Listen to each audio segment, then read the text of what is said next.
नमस्कार दोस्तों, स्वागत है एक नई वीडियो में। आज हम चर्चा करने वाला है यूएफओ पर। यूएफओ सुनते ही आपके मन में एक प्लेट जैसी आकृति बन रही होगी, क्योंकि हम लोगों ने फिल्मों में, टीवी सीरियल एवं इंटरनेट पर ऐसे ही देखा है।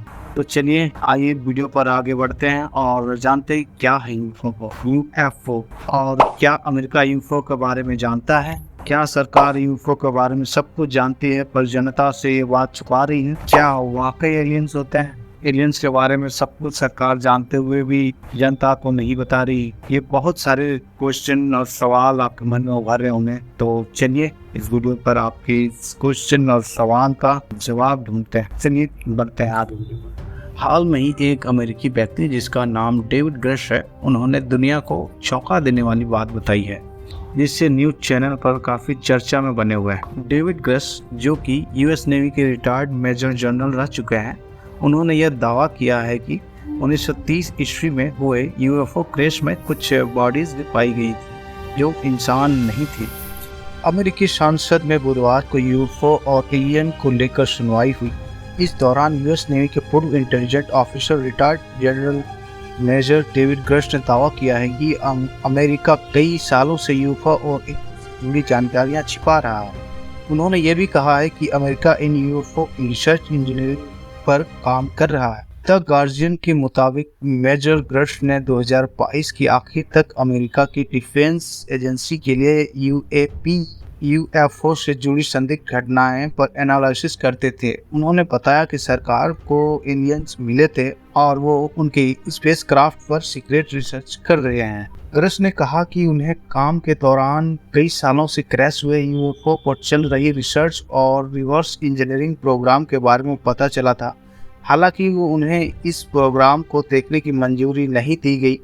अमेरिका रक्षा विभाग पेंटागन ने इस दावों को खारिज कर दिया है। पेंटागन ने कहा कि अमेरिका के एलियन से जुड़ा कोई प्रोग्राम ना कभी चलाया गया था और ना ही कुछ ऐसा हो रहा है। 1930 ईस्वी से एलियंस पर रिसर्च प्रोग्राम चल रहा है। अमेरिका के पूर्व नेवी अफसर का कहना है 1930 से एलियंस पर रिसर्च प्रोग्राम चल रहा है। एलियन लाइफ पर ये अब तक की सबसे हाई प्रोफाइल सुनवाई रही। संसद में ग्रश ने यह भी दावा किया है कि 1930 ईस्वी में हुए क्रैश में दूसरे ग्रह का स्पेसक्राफ्ट मिला, साथ में बॉडी भी ये इंसान की नहीं थी। उन्होंने बताया कि यूएस के इस प्रोग्राम में सीधे तौर पर शामिल अधिकारियों के जरिए उन्हें ये सूचना मिली थी। उन्होंने ये भी कहा कि अमेरिकी सरकार 1930 ईस्वी से प्रोग्राम चला रही है। मेजर ग्रश ने बताया कि सरकारी विशल ब्लोअर यानी सरकार से जुड़े खुलासा की वजह से उन्हें काफ़ी परेशानी का सामना करना पड़ा है। उन्हें प्रोफेशनल और पर्सनल दोनों लेवल पर विरोध झेलना पड़ रहा है। ग्रश ने यह भी कहा कि उसकी वजह से उनकी जान को खतरा है।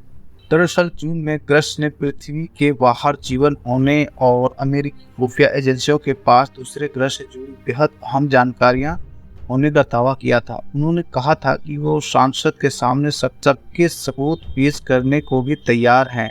इसके बाद विपक्षी पार्टी रिपब्लिकन ने तुरंत इस मुद्दे पर सुनवाई के लिए जांच कमेटी का गठन किया। रिपब्लिकन के नेता पार्सेट ने कहा था कि वो इस बात में यकीन रखते हैं कि एलियन हैं। इस सुनवाई में ग्रश के अलावा पूर्व नेवी कमांडर डेविड फ्रेवर और retired navy pilot Ryan Graves भी शामिल हुए थे।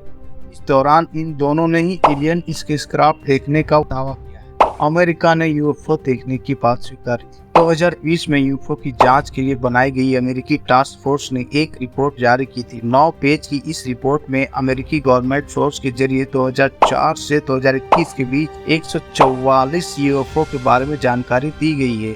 पेंटागन इन्हें आइडेंटिफाइड एरियल फिनोमिना यानी यूएपी कहता है। खास बात ये थी कि रिपोर्ट में यूएफओ देखे जाने की बात ना तो पुष्टि की गई है और ना ही बात को खारिज किया गया है। ये जरूर कहा गया है कि इस तरह के ऑब्जेक्ट पृथ्वी पर एलियंस के आने का संकेत हो सकते हैं। 1947 से 1978 तक अमेरिकी एयरफोर्स ने प्रोजेक्ट ब्लू बुक नाम से एक जांच ऑपरेशन चलाया। इसमें कुल 12,618 रिपोर्ट्स की जांच में पाया गया है कि यह सामान्य घटनाएं थी, जबकि 701 रिपोर्ट के बारे में ज़्यादा जानकारी नहीं निकल सकी। 2007 से 2012 के बीच advance aerospace threat identification program AATIP launch हुआ था। बाद में यह प्रोग्राम बंद कर दिया गया। इन सभी प्रोजेक्ट की रिपोर्ट सीक्रेट रखी गई। 2020 में एक प्रोग्राम शुरू किया गया जिसे unidentified aerial phenomena task force नाम दिया गया।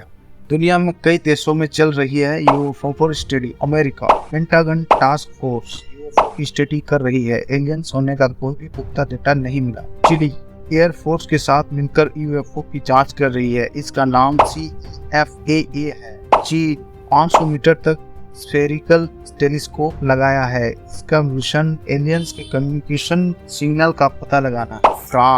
फ्रांसीसी स्पेस एजेंसी CNES यूएफओ को देखे जाने की रिपोर्ट जुटाती है। ऐसी घटनाओं पर यही बयान देती है। रूस रोसकोस्मोस साइरस जैसी एजेंसियां ऐसी घटनाओं का एनालिसिस करती है। 24/3/1947 को आई उड़न तस्तरी की पहली खबर। 24 जनवरी 1947 को मशहूर बिजनेसमैन और pilot Kenneth Arnold Washington state के माउंट रेनियर के पास उड़ान भर रहे थे। केनेथ ने 9 चमकीले ऑब्जेक्ट को एक साथ भी पैटर्न में आसमान में उड़ते देखा था। उनकी स्पीड लगभग 27,000 किलोमीटर प्रति घंटा थी, जो उस वक्त की किसी भी टेक्नोलॉजी से 3 गुना आगे तेज थी। केनेथ ने बताया कि उन्होंने आसमान में उड़न तस्तरी जैसी ऑब्जेक्ट देखे, जिससे अगले दिन कई अखबारों में छाप दिया गया। आसमान में उड़ती हुई उड़न तस्तरी देखी गई। इसके बाद यूएफओ देखने की घटनाएं बढ़ गई। तो मेरे प्यारे साथियों, ये था अमेरिका का खुफिया राज। वीडियो में अंत तक बने रहने के लिए आपका हृदय से आभार। और अगर आप चैनल पर नए हैं तो चैनल को लाइक और सब्सक्राइब करें। आपके इस लाइक और कमेंट करने से हमें बहुत मोटिवेशन मिलता है। यदि आपका कोई सजेशन है तो कमेंट बॉक्स में कमेंट कर सकते हैं। और एक और रिक्वेस्ट है आप लोगों से, जानकारी अच्छी लगे तो आप अपने दोस्तों एवं व्हाट्सएप, इंस्टाग्राम, फेसबुक पर शेयर जरूर करें। फिर मिलते हैं आप लोगों से एक नई वीडियो और एक नए टॉपिक पर। चलिए, आपका दिन शुभ हो। Bye bye, Tata.